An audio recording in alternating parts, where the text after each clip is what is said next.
हाँ बेटा, आपको पढ़ाया था बच्चे काम पर जा रहे हैं, राजेश जोशी जी की कविता। और उसी का जो ये दूसरा पार्ट है वो आपको बता रहे हैं, है ना। पहले वाले में क्या बताया था कि कवि कह रहे थे कि सर्दियों में बच्चे काम पर जा रहे हैं, क्या खिलौने ख़त्म हो गए हैं, क्या किताबें ख़त्म हो गई हैं, क्या स्कूल ख़त्म हो गए हैं, जो बच्चों को काम करने जा रहा है। तो कवि जो हैं वो यही बात भाव आगे प्रकट कर रहे हैं अपने। क्या कह रहे हैं, क्या सारे मैदान, सारे बगीचे और सारे घरों के आंगन खत्म हो गए क्या एकाएक एकाएक अचानक। कह रहे हैं कि जो बच्चे हैं वही तो मैदानों में खेलते कूदते हैं, बगीचों में घूमते हैं, घर के आंगन में बच्चों की ही रौनक होती है, वो खेलते कूदते रहते हैं। तो क्या अचानक ये सब कुछ खत्म हो गया है कि छोटे बच्चों को काम पर भेजा जा रहा है। क्या कहना चाहते हैं कवि कि घर का आंगन, ये खेल के मैदान, ये बगीचे, ये सारी रौनक बच्चों से होती है, ये उन्हीं के लिए बनाए जाते हैं। तो क्या ये ख़त्म हो गए हैं जो बच्चों को काम करना पड़ रहा है। तो फिर बचा ही क्या इस दुनिया में। देखो क्वेश्चन मार्क है। कवि कह रहे हैं कि यदि बच्चे काम पर जाएंगे फिर क्या बचेगा इस दुनिया में। कहने का अर्थ है बेटा कि यदि बच्चे खेलेंगे नहीं, उनका शारीरिक विकास नहीं होगा, यदि पढ़ेंगे नहीं तो उनका मानसिक विकास नहीं होगा, तो फिर इस दुनिया में बचेगा क्या, है ना। कि छोटे छोटे बच्चे, फिर तो ये है कि पढ़ने की आवश्यकता भी नहीं है, स्कूलों की ज़रूरत भी नहीं है, किताबों की ज़रूरत भी नहीं है, छोटे छोटे बच्चे सब कमाने लग जाओ। और ये तो बेटा इसलिए माता पिता बच्चों को स्कूल भेजते हैं ताकि उनका मानसिक विकास हो, है ना। मानसिक का मतलब है उनकी बुद्धि का विकास हो, उन्हें ज्ञान हो अच्छा क्या है, बुरा क्या है, कैसे बैठना है हमें, कैसे चलना है, कैसे बोलना है। ये सारी चीज़ें हमें कहाँ से सीखने को मिलती हैं, कुछ घर से और कुछ स्कूल से।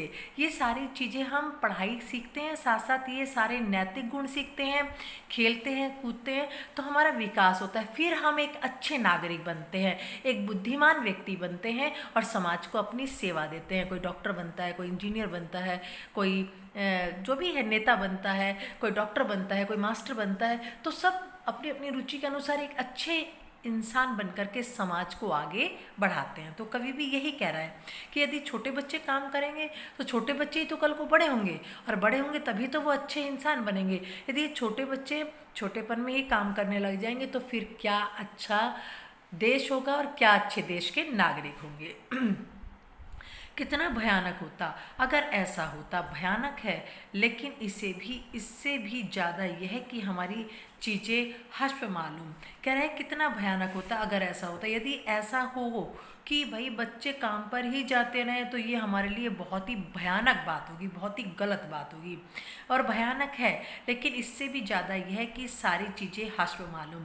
कह रहे हैं कि ये तो भयानक बात है ही कि भाई हमारे जो छोटे छोटे बच्चे हैं देश के, उन्हें किसी मजबूरीवश काम पर जाना पड़ रहा है। और इससे भी ज़्यादा भयानक बात है कि जो हमारे देश में स्कूल हैं, मैदान हैं, आंगन है, ये सब बेकार हो जाएंगे यदि बच्चे इनका प्रयोग नहीं करेंगे, यदि बच्चे इनमें खेले कूदेंगे नहीं।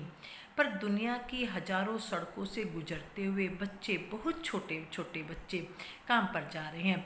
कह रहे हैं कि दुनिया की हजारों सड़कों से गुजरते हुए कि सड़कों पर लोग उनकी तरफ ध्यान नहीं दे रहे। छोटे छोटे बच्चे, विश्व दुनिया भर के बच्चे जो हैं वो सुबह सुबह मजबूरीवश कोहरे में काम पर जा रहे हैं।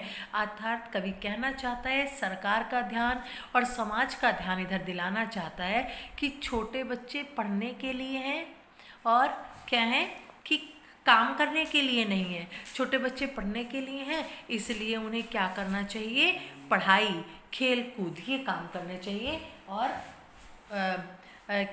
जो है वो काम पर नहीं भेजना चाहिए। तो कभी माता पिता से, समाज से यही कहना चाहता है कि बच्चे पढ़ाई करें, खेलें कूदें, खाएं पिएं और अपना शारीरिक और मानसिक विकास करें, न कि छोटे छोटे बच्चे छोटी उम्र में काम जा कर के अनेक बुराइयों को सीखें।